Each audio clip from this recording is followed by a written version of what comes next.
Good afternoon, students. How are you all? Okay, this year I will be teaching you chemistry and biology. So today you have a biology class. So we will start with chapter 6. But before starting with it, I would like to ask few questions from you. First question is,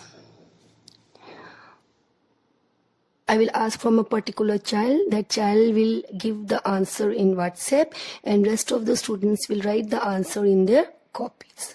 So first question I will ask from Dhanendra. Dhanendra, what are the characteristics of living organisms? Or just WhatsApp me the answer. Others you can write the answer in your copies. Second question is, what is the basic unit of life? This question I will ask from Debangi. Debangi, what is the basic unit of life?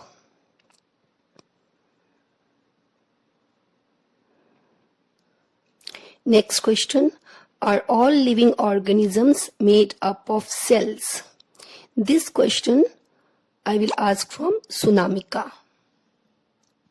Sunamika, just answer, write in the WhatsApp, are all living organisms made up of cells?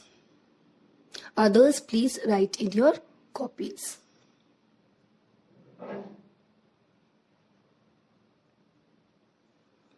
Okay, I have got the answers. So I would, before proceeding with the chapter, I would like to give you the answers for these questions. What are the characteristics of living organisms? Means, what are the properties which the living organisms have? So you have studied this in your lower classes also, that all the living organisms, they need food, whether big, whether small, whether microorganisms, they are also living organisms. They need food. So it doesn't matter the size, the shape, does not matter at all. Even all the living organisms, they need food. And second, all the living organisms, they respire. Respire means, what does respire means? Respire means that they food combines with oxygen to give energy. That happens with all the living organisms. Third, all the living organisms, they grow. All the living organisms, they excrete. They remove the waste material from their body. All the living organisms has a certain lifespan. Lifespan is what? The period between the birth and the death that all the living organisms have. So these are few main characteristics of living organisms. Question number 2. Answer to question number 2 is, what is the basic unit of life? The basic unit of life is cell. Answer to third question, are all the living organisms made up of cells? Yes, all the living organisms are made up of cells. So students, today we will learn about fundamental unit of life. Cell, the fundamental unit of life. Now, you know that the wall of your house, that is made up of bricks. The wall in your house is made up of bricks. 1 brick, 2 brick, 3 brick, 4 brick, 5 bricks. Like this, it is made up of bricks.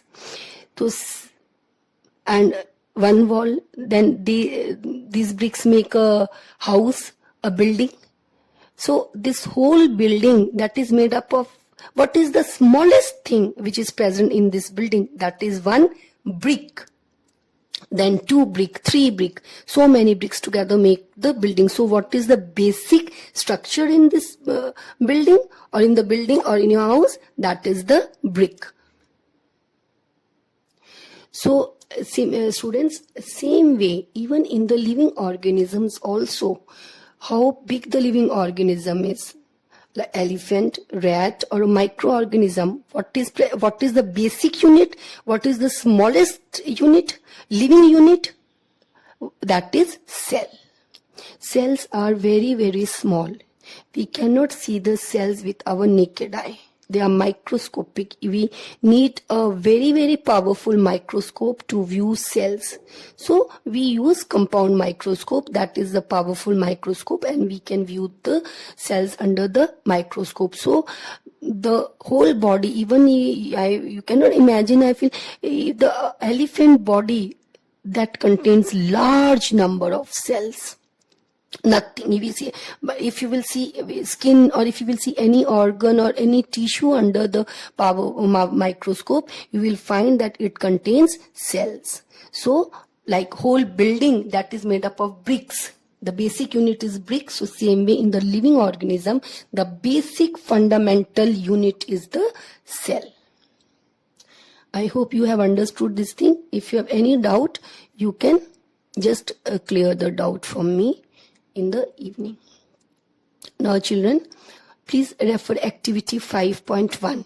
You take your NCERT book, just refer activity 5.1.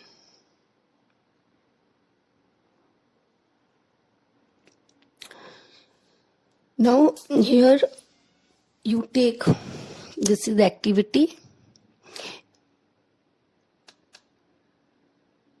You take onion, just remove the outer dry skin of the onion, cut the onion into 2 parts. Now after cutting the onion into 2 parts, what you do, the inner side of the onion, as you can see even in the image, peeling of onion skin, where it is written, just remove the fine thin papery skin of onion with the help of forceps, as you can see in the image. After that, you can see even the watch glass. Here you take little amount of water, and this skin you keep in the watch glass. Why we keep it in water? So that the skin does not fold. We keep it in the watch glass. After some time, from the watch glass, with the help of the brush, we transfer the peel or the onion skin to the glass slide, which you can see here in the image. First of all, you take the glass slide, put 1 drop of water, and then you place the onion skin dipped in water in watch glass to the glass slide. After some time, on it you put 1 drop of iodine solution, which is blue in color. It is blue in color. After putting iodine solution, you cover it with a cover slip. You can see the cover slip image also. So this is a rectangular this thing, and you put it over the onion peel. And now this is called as a temporary mount. What it is called? Temporary mount. And now you can place it under microscope and you can view it. You will find rectangular blocks as it is seen again in the image, where onion cells is written. There you will find such type of image you will get to see under the microscope. Now you can see here large number of long rectangular blocks. This one rectangular block is a cell. Now there are so many rectangular blocks. So one rectangular block, that is one cell, single cell. Now so many cells have made so big structure. Now this onion peel, which appears like this, skin like, actually if you will view it under the microscope, actually it is nothing but it is the cluster of such type of cells. So Now, students, if we take different types of onion or onions of different shapes or onion of different, shapes or size, will they show the same structure or will they show the different structure? They will show the same structure. It does not matter whether it is a big onion or small onion. Now, rat, if you take rat and if you take the example of elephant, both of them will contain cells. It does not mean that since animal is a huge, the cells of animals are big, but rat is small. Both rat and animals will have the cells which are very, very small, but in elephant's body the cells are more in number as compared to rat. Now, students, unicellular organisms. What are unicellular organisms? Unicellular organisms are those organisms which is made up of one cell, or single-celled living organisms are called unicellular organisms. Example, amoeba, paramecium, Chlamydomonas. So they are unicellular organism.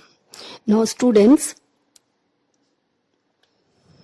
they function as an independent organism, and all the life processes like nutrition, respiration, excretion, reproduction is carried by them. Now, what are multicellular organisms? Multicellular organisms are the organisms which has many cells, like plants, animals, fungi.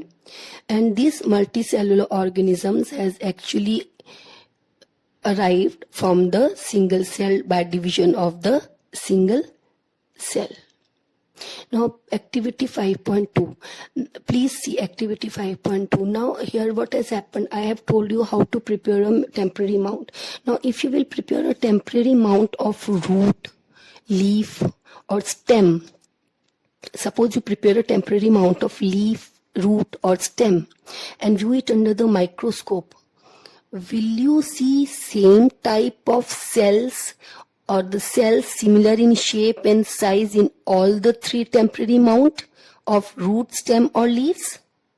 No, we will not get the cells, we will not be able to see the cells which are same in shape and size. All the cells, they differ. All the cells of the leaves, root and stem, they will differ in shape as well as in size and structure. Students, here you can also see the image of different types of body cells. Now, you know our body is made up of cells. There are a large number of cells and all the cells are not similar in size. All the cells of our body doesn't have the same size and they doesn't have the same shape or the structure. Our body is made up of different types. Our body is made up of large number of cells, but all the cells have different shape, they have different structure, and because of different shape, structure and size, they perform different functions. Now, muscle cell is like this, blood cells, nerve cell you can see, sperm cell and the skin cells. So these are the different shapes and size of the and the structure of the cells. So if any one of you have any doubt, can WhatsApp me and clear the doubt in the evening session. Now, children, we come across structural organization of cell. Now, in structural organization, what do you mean by structural organization of cell?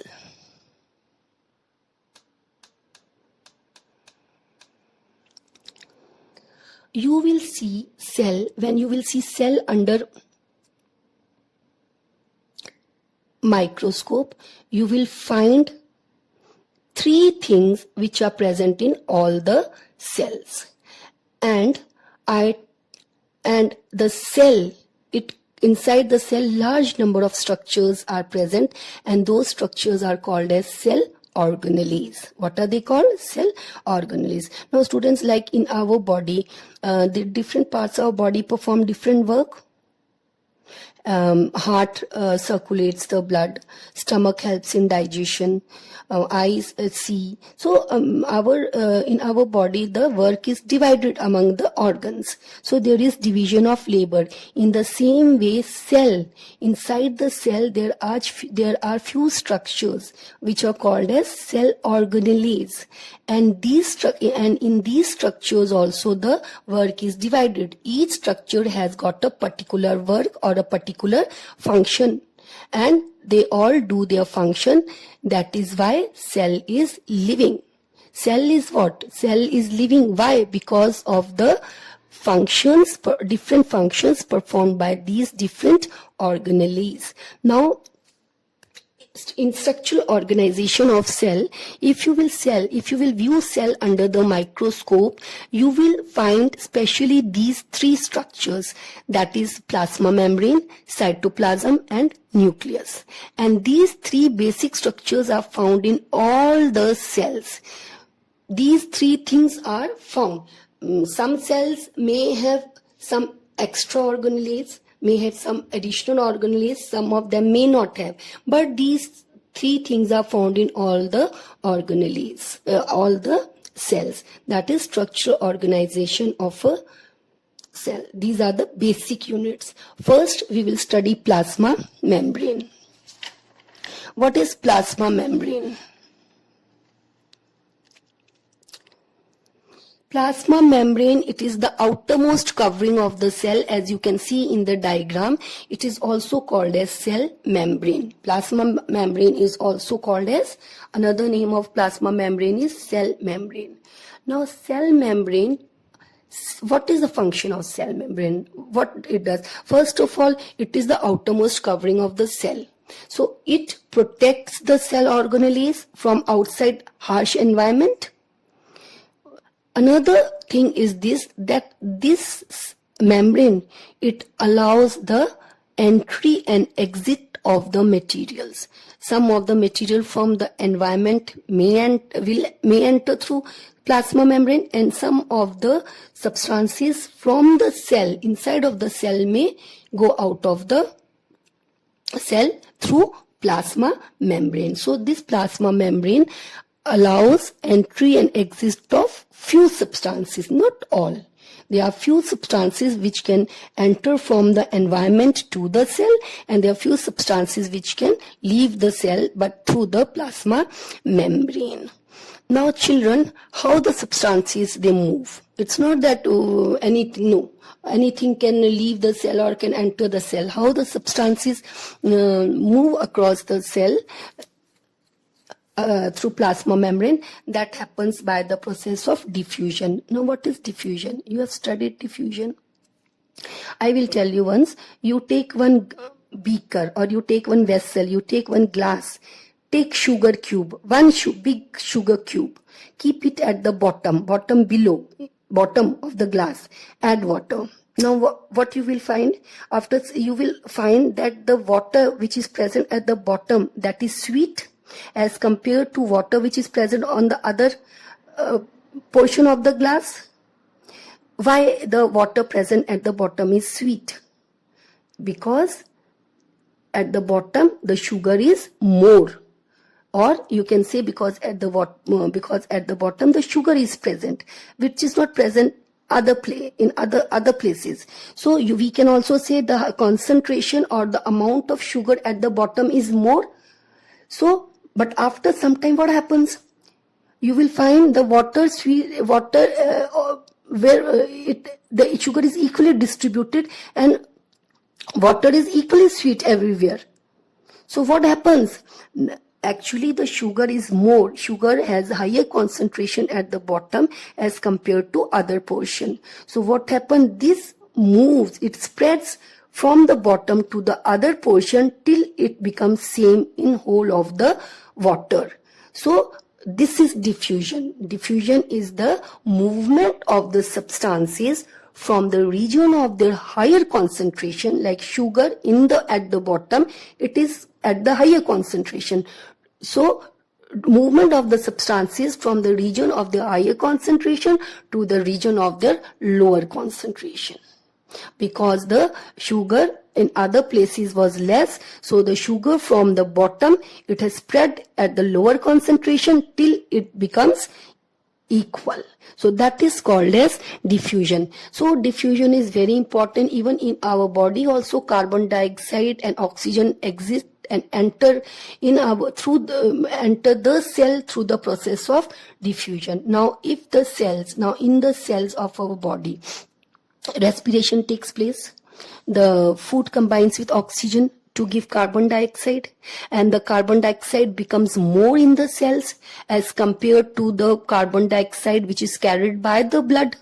So in the cells, the amount of carbon dioxide is more, or the carbon dioxide has a higher concentration. So carbon dioxide from the cell will move outside the cell to the blood, which contains lesser amount of carbon dioxide through the plasma membrane or the cell membrane. Understood? So because in the cell the amount of carbon dioxide is more, it has a higher concentration, and see, in your body there are only cells and blood flowing in the blood vessels. So the carbon dioxide from the cells will move from the cells to the blood, because in the blood the amount of carbon dioxide is less, so it moves through the blood till it becomes equal. Now when you breathe in fresh air, what happens? In the blood the oxygen is more as compared to the cells. So the concentration of oxygen in the blood is more. So what happens? The oxygen from the blood, it moves to the cells because the amount of oxygen in the blood is more, or you can say it has higher concentration, so it enters into the cell where the concentration is low. So this is called as diffusion. Now children, suppose you take glass or you take any vessel, add sugar, add milk, add small very fine particles of sand or soil, and in the middle keep one filter.